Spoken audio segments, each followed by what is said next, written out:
दूसरी जानिब मुल्क भर की तरह पाकपतन में भी कोरोना वायरस की मुमकिन हंगामी सूरत हाल से निपटने के लिए रेस्क्यू 1122 के जवान पूरी तरह तैयार हैं, जबकि इमरजेंसी नाफिज करके छुट्टियों पर गए अहलकारों को भी फौरी तलब कर लिया गया है। रिपोर्ट कर रहे हैं अहमद रजा।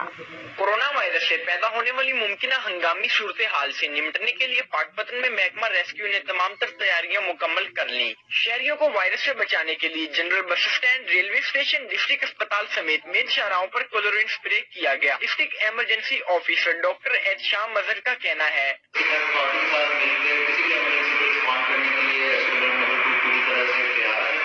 और इस हवाले से डिस्ट्रिक्ट एडमिनिस्ट्रेशन के साथ मिलकर शहर के तमाम चौराहों और तमाम पब्लिक स्पेसेस पे रेस्क्यू 1122 ने एंटीसेप्टिक जो स्प्रे है वो कर दी। हंगामी सूरत हाल से निपटने के लिए इमरजेंसी नाफिज करके छुट्टियों पर जाने वाले अहलकारों को फौरी तलब कर लिया गया। खिदमत खलक के जज्बे से सरशार रेस्क्यू 1122 के अहलकार अवाम के तहफ़्फ़ुज़ के लिए सरगर्म अमल हैं।